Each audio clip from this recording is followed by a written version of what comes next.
கிருபை பெற்றவளே வாழ்க அப்படின்னு சொல்லி யாரை பார்த்து சொன்ன அந்த வார்த்தை இது? கிரிய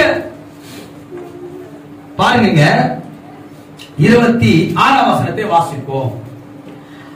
6ஆம் மாதத்திலே காபிரியேல் என்னும் தூதன் கலிலேயாவில் உள்ள நாசரேத் என்னும் ஊரில் தாவீதின் வம்சத்தான் ஆகிய யோசேப்பு என்கின்ற நாமமுள்ள புருஷனுக்கு நியமிக்கப்பட்டிருந்த ஒரு கன்னிகையின் இடத்திலே தேவனாலே அனுப்பப்பட்டவன்.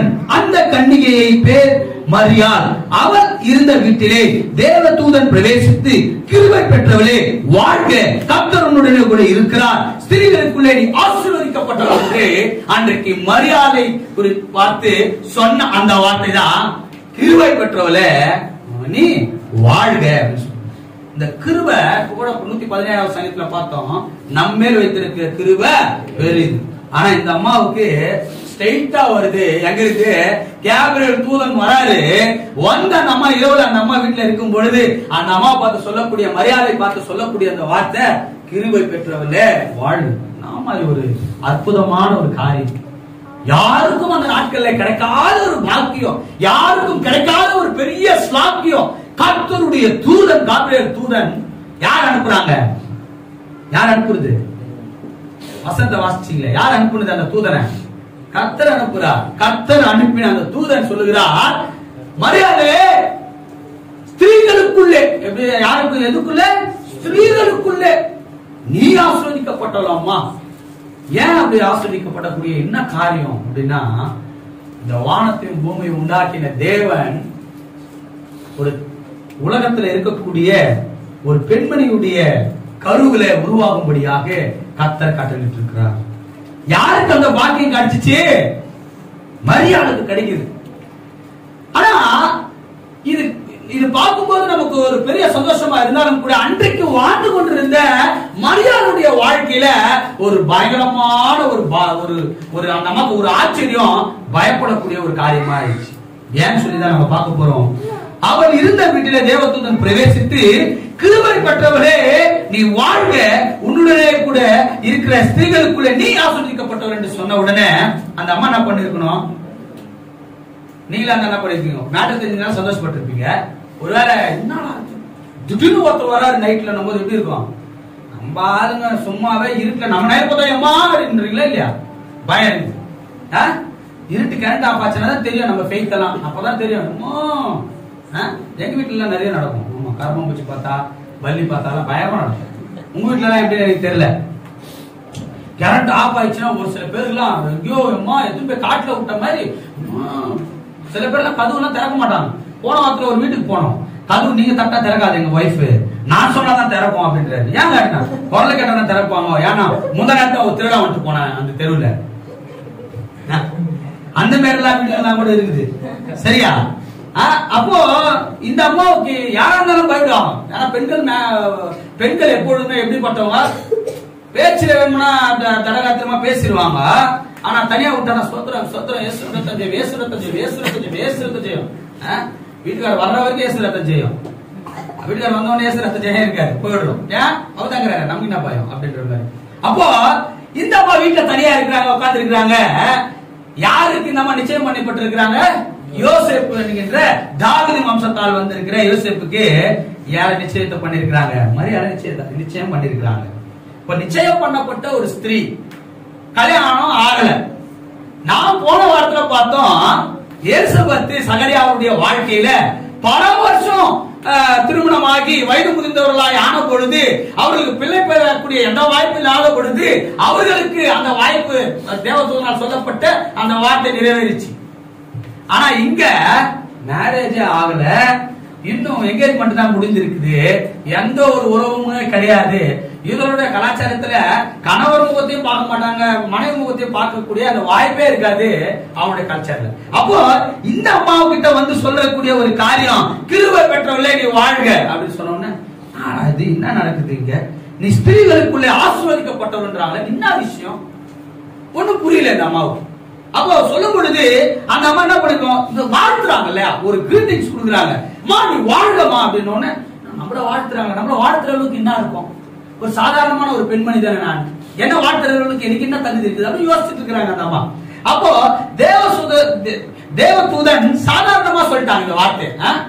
ஸ்திரீகளுக்குள்ள நீ ஆசீர்வதிக்கப்பட்டவளுமா, கர்த்தருடைய கிருபை உங்ககிட்ட இருக்குது அப்படின்னு சொன்ன உடனே அப்படியா யாருன்னா நம்ம சாதாரணமா நீங்க பாருங்களேன், நீ ரொம்ப ஆசீர்வதிக்கப்பட்டவளுமா, உனக்கு கர்த்தருடைய கிருபை இருக்குது அப்படின்னு சொன்னாவே ஒரு நமக்குள்ள ஒரு சின்ன சந்தோஷம் இருக்குது. இது தேவதூதர் கேப்ரியல் தூதன் சொல்லும் போது எப்படி இருந்திருக்கும் அந்த அம்மாவுக்கு. ஆனா அந்த அம்மாவுக்கு எப்படிப்பட்ட ஒரு காரியம் இருந்திருக்குதுன்னு சொன்னா, மனமகிழ்ச்சிக்கான காரணம் இங்க பாருங்க, இந்த சந்தோஷம் தேவனிடத்தில் கிருபை பெற்றாய் அப்படின்ற அந்த வார்த்தை எப்படிப்பட்ட வார்த்தை தெரியுமா?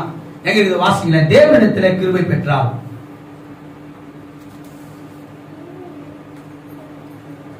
வாசிங்க 28ஆம் வசனத்தை வாசிங்க.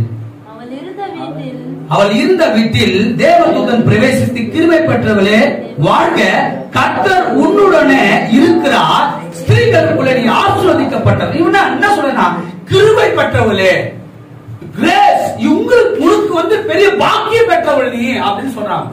அப்போ ஒரு பாக்கியம் பெறதுன்றது, ஒரு கடவுள் கிட்ட இருந்து ஒரு பாக்கியம் பெறதுன்றது சாதாரண விஷயம் இல்லை, சாதாரண விஷயம் இல்லை. அப்ப எவ்வளவு யோசித்து இருப்பார், எவ்வளவு காரியங்களை யோசித்து அந்த அம்மாவுக்கு அந்த கிருபையை கொடுத்திருப்பார். அப்ப அந்த அம்மாவுக்கு கொடுக்கும் போது நல்லா கவனிங்க, கிருபை அப்படின்னும் போது என்னது, கிருபை என்னது, நிறைய முறை உங்களுக்கு சொல்லியிருக்கேன். கிருபை என்ன, உடனே நம்ம என்ன நினைச்சுப்பாங்க தெரியுமா, பாத்தீங்களா ஏசப்பாவையே அவங்க வயிற்றுல சுமந்துக்கிறாங்கன்னா அப்போ எவ்வளவு பெரிய கடவுளா இருந்திருப்பாங்க. அப்படி அந்த கோணத்துல பார்க்க கூடாது. தகுதி இல்லாத நமக்கு கிருபை கொடுத்ததுனால ரட்சிக்கப்பட்டு இருக்கிறோம். அப்ப தகுதி இல்லாதவங்களுக்கு கொடுத்தா என்னது, ஆமா, தகுதி இல்லாத இந்த மரியாதைக்கு அந்த கிருபை கிடைச்சிருக்கு. அப்படிதான் நம்ம யோசிக்கணும். புரியுதுங்களா நான் சொல்றது? அப்ப அப்படித்தான் இந்த அம்மாவுக்கு தகுதியே இல்ல. எல்லா ஸ்திரீகளுக்குள்ளே நீ ஆசீர்வதிக்கப்பட்டவள். ஏன் ஆசீர்வதிக்கப்பட்ட, அதுக்கு முன்னாடி ஆசீர்வதிக்கப்பட்டவளா கிடையாது. கர்த்தருடைய கிருபை அங்க அந்த அம்மா மேல வந்ததுனால அந்த அம்மா என்ன பண்றாங்க, ஆசீர்வதிக்கப்பட்டவளாய் மாறுகிறார். அப்ப நம்ம ஆசீர்வதிக்கப்பட்டவளாய் மாறுவதற்கான காரணம் தெரியுமா, கர்த்தர் மரியாதை நினைத்திருக்கிறார். கர்த்தர் என்ன பண்ணிருக்காரு, இது நம்ம இப்படி பார்த்து சொன்னா நம்முடைய வாழ்க்கையில நம்ம ரட்சிக்கப்படக்கூடிய ஒரு காரியத்தில் நம்ம பார்க்கும் பொழுது, கிருபையினால நீங்க ரட்சிக்கப்பட்டீர்கள், இது உங்களால உண்டானதல்ல, இது தேவனுடைய ஈவு அப்படின்னு சொல்லப்படுது. அப்போ அந்த ஈவு தான் இந்த அம்மாவுக்கும் இந்த பாக்கியம் கிடைக்கிறதுக்கு கர்த்தர் உதவி செய்கிறார். நல்லா கவனிங்க, தேவனிடத்தில் கிருபை பெறுறது தேவன் நம்ம நினைக்கணும். முதல்ல இங்கெல்லாம் நம்ம ரட்சிக்கப்படுறதுன்றது நம்ம என்ன நினைக்கிறோம், நிறைய பேர் சொல்லுவாங்க, என்ன சொல்லுவாங்கன்னா, இது ஒரு சாதாரணமா சொல்லக்கூடிய ஒரு வார்த்தையா இருக்கலாம். நான் கர்த்தரை ஏற்றுக்கொண்டேன், நான் கர்த்தரை சர்ச்சுக்கு போனோம்னா அவர் யாருன்னு தெரியும், அவரை நீ தெரிஞ்சு கொள்ளல, அவரை நீ புரிந்து கொள்ளல, அவரை நீ இதயத்துல ஏற்றுக்கொள்ளல, அவர் உன்னை தெரிந்து கொண்டார், நீங்கள் அல்ல நானே உங்களை தெரிந்து கொண்டேன் என்று சொல்லி கர்த்தருடைய வார்த்தை சொல்லுது. அப்ப இதுல இருந்து என்ன புரியுதுன்னு சொன்னா, மரியாதை தகுதியில்லாத ஒரு மரியாதைய வாழ்க்கையில கர்த்தர் என்ன பண்றாருன்னா, ஒரு பெரிதான ஒரு காரியத்தை, ஒரு கிருபையை, ஒரு ஆசீர்வாதத்தை கர்த்தர் அந்த இடத்துல நம்ம கொடுக்கிறார். அப்ப கொடுக்கும் பொழுது கர்த்தருடைய ஆசீர்வாதம் நல்லா கவனிங்களேன், கர்த்தர் ஒருத்தருடைய வாழ்க்கையில அவருடைய பிரசன்னம், அவருடைய ஆசீர்வாதம் இருக்கணும்னா அவரை நினைக்கணும். நம்ம வாழ்க்கை அவர் நம்மளுடைய வாழ்க்கையை நினைக்காத வரைக்கும் அவருடைய பிரசன்னம், அவருடைய வழிநடத்துதலும் அவருடைய ஆசீர்வாதத்தை நம்ம வாழ்க்கையை பார்க்க முடியாது. கர்த்தர் நம்மளை நினைக்கணும், நம்ம குடும்பத்தை நினைக்கணும், நம்மளை நினைக்கணும். தனிப்பட்ட முறையில நம்மளை கர்த்தர் நினைத்தால் மாத்திரம்தான் இந்த காரியம் நம்ம வாழ்க்கையில நடக்கும். ஆனா அந்த காரியம் மிகவும் சந்தோஷமான வார்த்தை. அதனாலதான் அந்த அம்மா என்ன சொல்றாங்கன்னா, மரியாதை இந்த வார்த்தைகளை குறித்து மனக்கலக்கம் கொண்டிருந்தால். நல்லா கவனிங்க, இவங்களுக்கு என்ன ஆயிடுச்சுன்னு சொன்னா, இந்த வார்த்தை கேட்ட உடனே ஒரு மாதிரி சிந்திக்க ஆரம்பிச்சிட்டாங்க. அந்த அம்மா யோசிக்க ஆரம்பிச்சிட்டாங்க, இது நம்ம யாரோ ஒரு ஆளு, நம்மளுக்கு போய் இந்த மாதிரி நம்ம ஏதோ ஒரு சிந்தனையில இருக்கும்போது திடீர்னு இப்படிப்பட்ட ஒரு காரியம் நடக்கும்போது என்னவா இருக்கும் நம்மளுக்கு. ஆனா இதுக்கு தகுதியான ஆளா, எப்படி இந்த காரியம் எப்படி நடந்துச்சு, ரொம்ப ஆச்சரியமா அந்த அம்மா யோசித்து இருக்கிறாங்க. அப்ப யோசித்துட்டு இருக்கும் போதுதான் ஒரு வார்த்தை அந்த அம்மாவை பார்த்து சொல்லுகிறார்கள். 1ஆம் அதிகாரம் 30ஆம் வசனத்தை வாசிங்களேன். முதல் பகுதி, 2வது பகுதி. தேவதூதன் அவளை நோக்கி, அது முன்னாடி வசனம் வாசிங்களேன், 29ஆம் வசனத்தை வாசிங்களேன். அந்த வார்த்தை சொன்ன அவளோ அவனை கண்டு அவன் வார்த்தையில கலங்கி இந்த வார்த்தைகள் எப்படிப்பட்டதோ என்று சிந்தித்துக் கொண்டிருந்தான். இது எப்படிப்பட்ட ஒரு வார்த்தைகள், எதுக்காக என்ன பார்த்து சொன்னாங்க, கிருபை பெற்றவளே, ஸ்திரீகளுக்குள்ள நீ ஆஸ்வதிக்கப்பட்டவள் சொல்லிட்டாங்களே, அந்த அம்மாவுக்கு ஒரு ஆச்சரியம். ஏன்? கிருபைன்றது தகுதி இல்லாதவங்களை தேடி வரக்கூடியதுங்க. சில நேரத்துல நம்ம ஆண்டவர் நம்ம வாழ்க்கையில செய்யும் பொழுது நமக்கே தெரியாது நம்ம வாழ்க்கையில எப்படிப்பட்ட காரியத்தை செய்வாரு. நம்ம ஒரு சாதாரணமான மரியாதை நினைச்சிருப்பாங்க, ஒரு சாதாரணமானவங்க தான் அவங்க. ஒரு சாதாரணனுடைய வாழ்க்கையில கர்த்தருடைய பிரசன்னம், கர்த்தருடைய ஆசீர்வாதம் வாழ்க்கையில அது கொடுக்க ஆரம்பிச்சிருச்சுன்னு சொன்னா அவங்களை எல்லாரும் பார்க்க முடியாது, கர்த்தர் உயர்த்துவார். சாதாரண ஆள் தான் மரியாதை. இந்த கிருபையும் இந்த ஆசீர்வாதமும் ஒரு மரியாதைக்கு கிடைக்கலன்னு சொன்னா வானத்தை பூமியை உண்டாக்கின கர்த்தரை தன் கருவில சுமக்கக்கூடிய பாக்கியத்தை அவர்கள் கத்திருக்க. எப்படிப்பட்ட பாக்கியம், எப்படிப்பட்ட பாக்கியம் இல்லையா? அப்ப நம்ம என்ன பண்றாங்கன்னா, என்னதான் சொல்ல வராங்க, நான் வாழ்த்துறேன், என்ன கிருபை கிடைச்சுன்றாங்க, என்னை பார்த்து வாழ்த்துறாங்க, அப்ப என்ன விஷயம் இது அப்படின்னு அந்த அம்மா கலங்கிட்டாங்க. என்ன ஆச்சா? பயம் வந்துச்சு. ஏன் பயம் வந்துச்சு? நீங்க சொல்ல, ஏன் பயம் வந்துச்சு அந்த அம்மாவுக்கு? திடீர்னு வந்து ஒருத்தர் இந்த மாதிரி சொல்லும் போது பயம் இருக்குமா இருக்காது, அதுவும் தனியா இருக்கிறாங்க. அப்ப அந்த அம்மா பயம் வந்த உடனே பாருங்க, அடுத்த வசனத்தை வாசிப்போம். அத 30ஆம் வசனம் வாசிக்க கேட்போம்.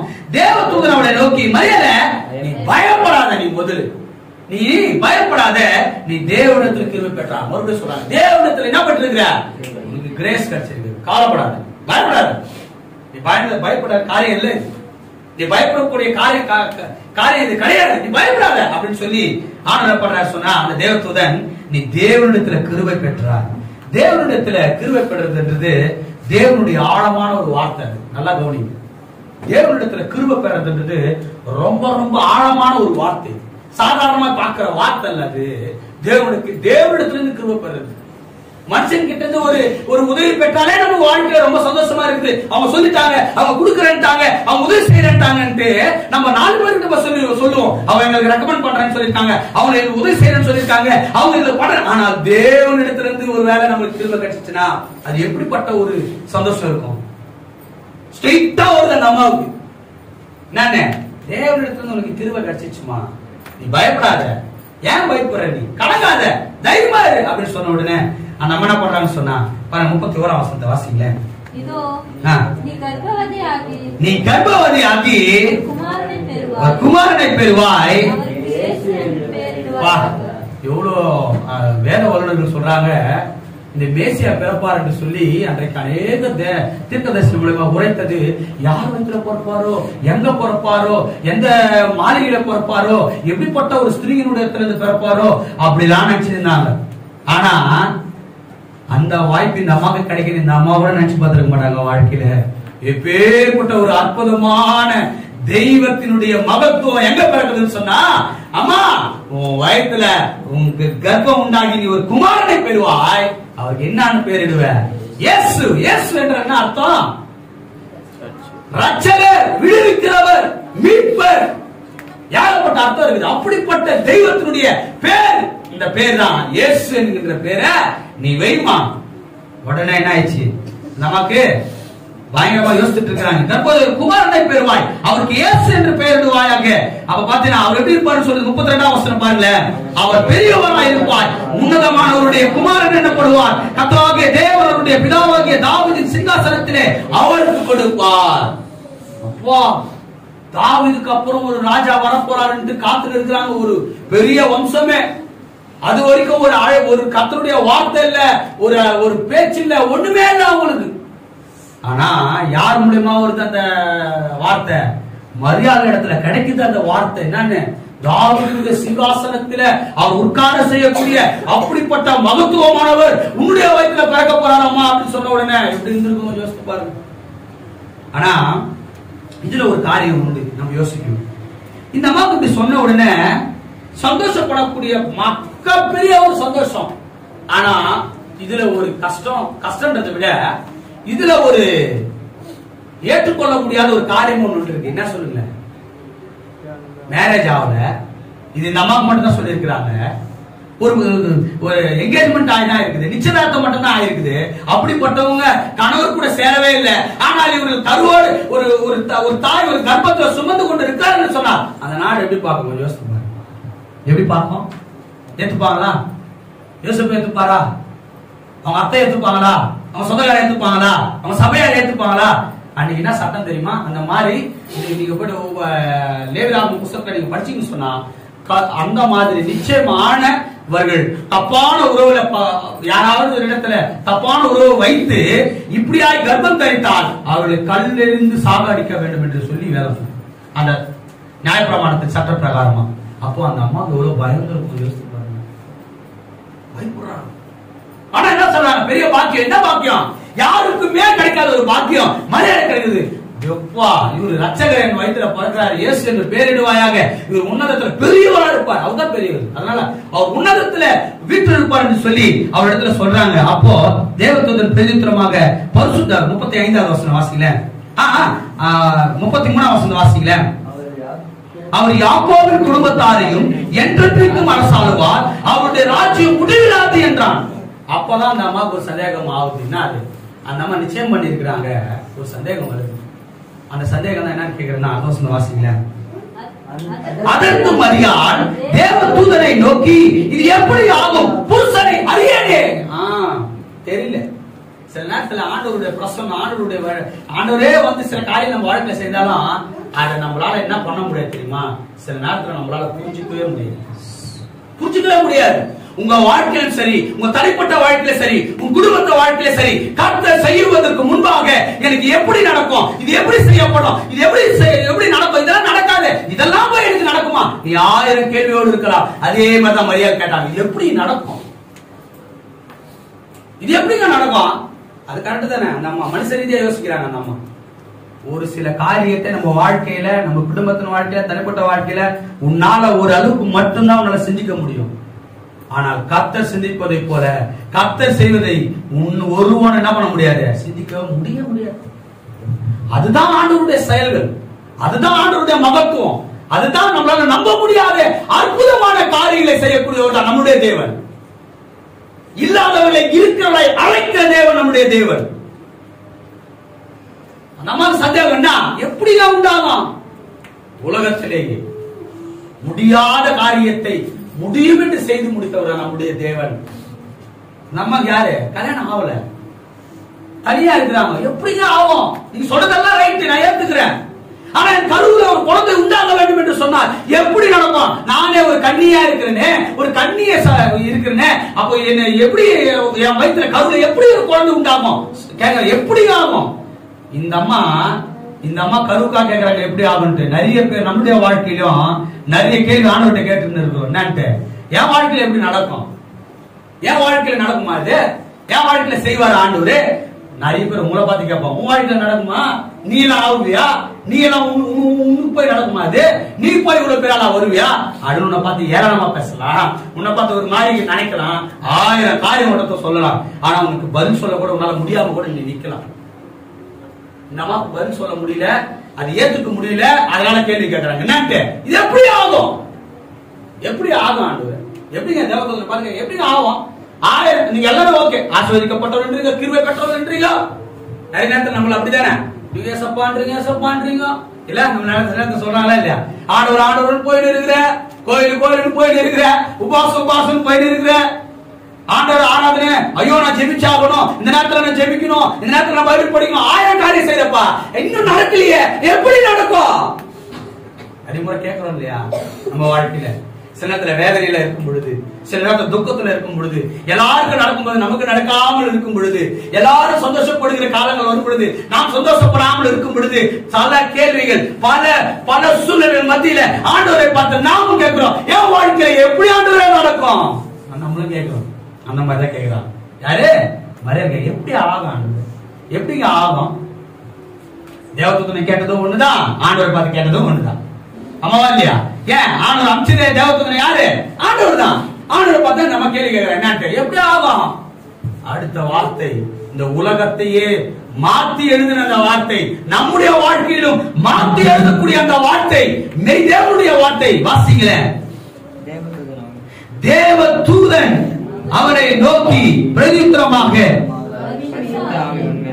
பரிசுத்தாவின் மேல் வரும், உன்னதமானவருடைய பலன் உன்மேல் நிழலிடும், ஆதலால் உன்னிடத்தில் பிறக்கும் பரிசுத்தம் உள்ளது தேவனுடன் எனப்படும், இதோ குமாரன் எனப்படும், இதோ இனத்தாளா இருக்கிற எலிசபெத் முதிர் வயதிலே ஒரு புத்திரனை கர்ப்பம் தரித்திருக்கிறார். மலடி எனப்பட்ட அவளுக்கு இது 6ஆம். நல்லா கவனிங்க, ஏற்கனவே ஒரு பெரிய அற்புதத்தை ஆண்டவர் செய்திருக்கிறாரம்மா. மலடி மலடி மலடின்னு சொல்லி அவருடைய குடும்பத்தை கேவலமா பேசி அநேகருக்கு முன்பாக அவளுக்கு ஒரு முத்திரை குத்தி அவளை மலடின்னு ஆக்கின அவளுக்கு இது 6ஆவது மாதம் சொல்லி நினைவுல கொள்ளு அப்படின்னு சொல்லி நினைவுபடுத்துறாரு. யாரு? தேவதூதன். என்ன சொல்றாரு? எலிசபெத் ஞாபகம் இருக்குதாமா?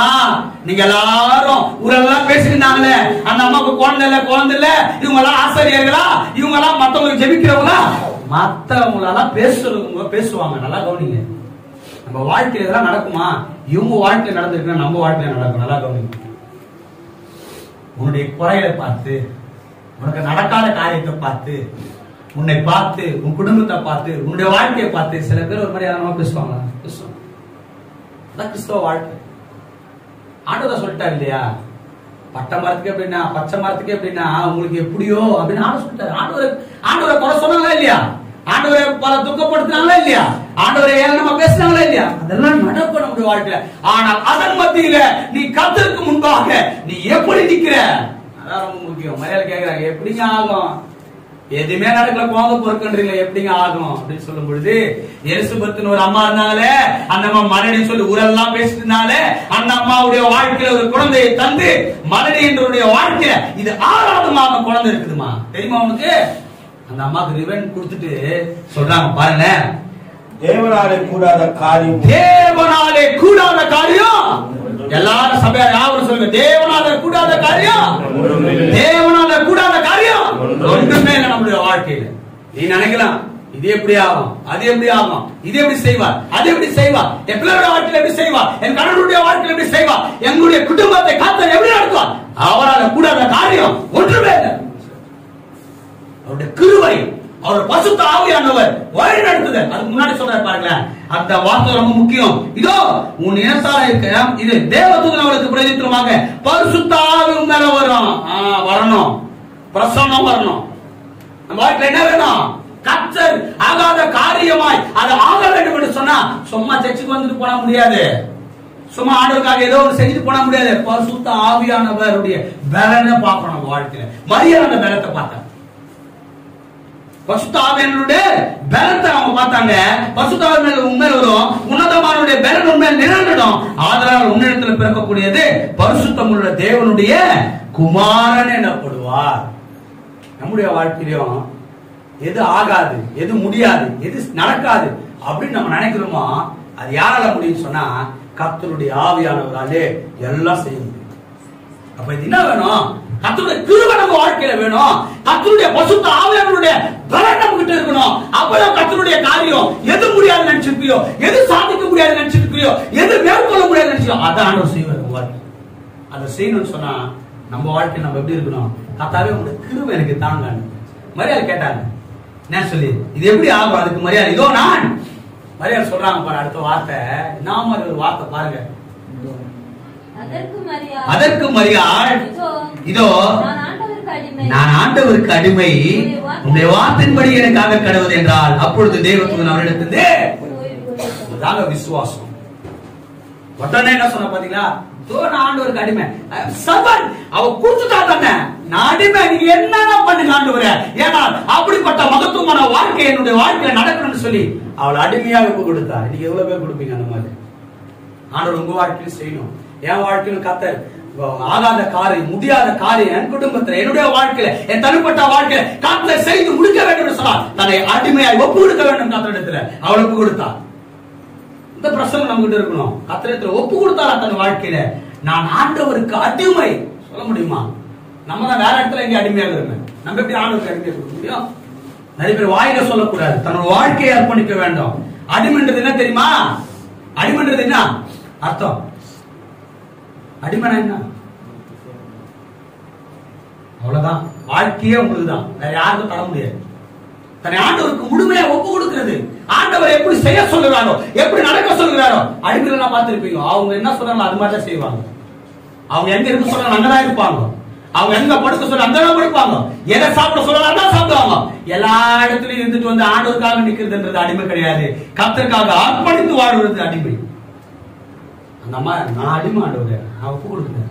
இப்படிப்பட்டவனுடைய வாழ்க்கையில தான் கத்தர்னது கத்தராலே எல்லாம் ஆகாத காரியம் ஒன்று உண்டோ.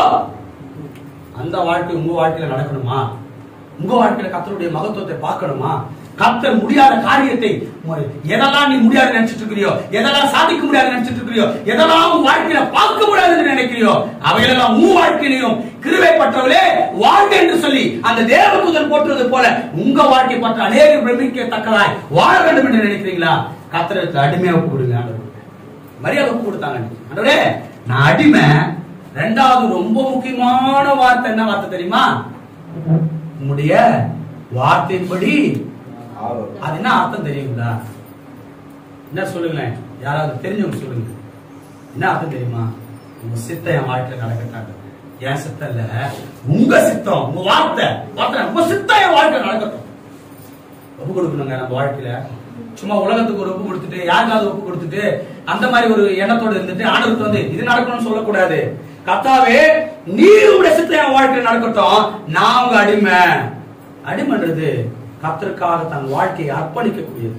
ஒவ்வொரு நாளும் அடிமைனா ஒவ்வொரு நாளும் கர்த்தர்கிட்ட கேட்கணும். ஆண்டவரே நான் என்ன செய்ய வேண்டும், என்ன பண்ண வேண்டும், எப்படி நான் இருக்க வேண்டும், இன்னும் இதெல்லாம் நான் மாற்றிக்கொள்ள வேண்டும் அப்படின்னு கேட்கறது தான் அடிமை.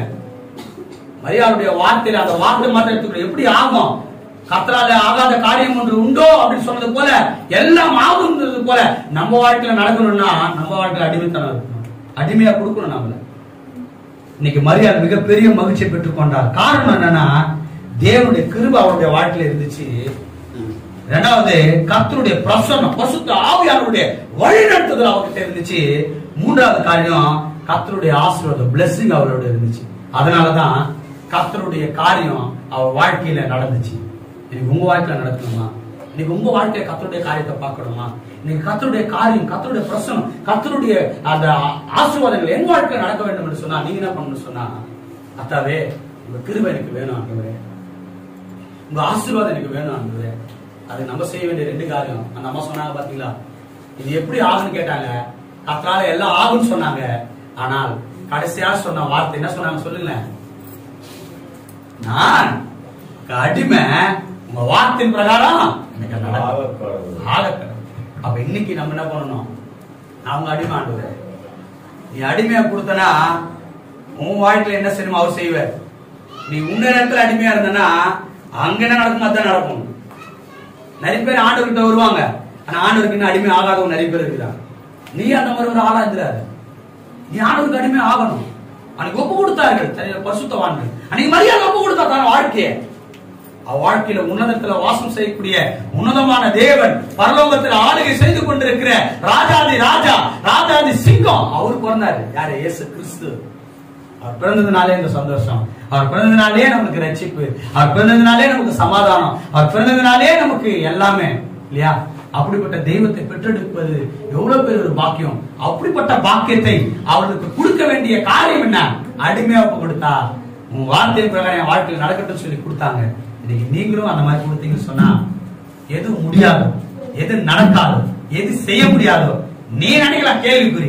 ஆனா ஆண்டவர் சொல்லுகிற வார்த்தை தேவனால கூடாத காரியம் ஒன்றுமே, எல்லாம் எல்லாமே. அப்படிப்பட்ட ஆசீர்வாதங்கள் நீங்களும் பெற்றுக்கொள்ள கர்த்தர் உங்களை ஆசீர்வதிக்கட்டும். கண்களை மூடி ஆண்டவர் நோக்கி நாம் ஜெபம் பண்ணுவோம்.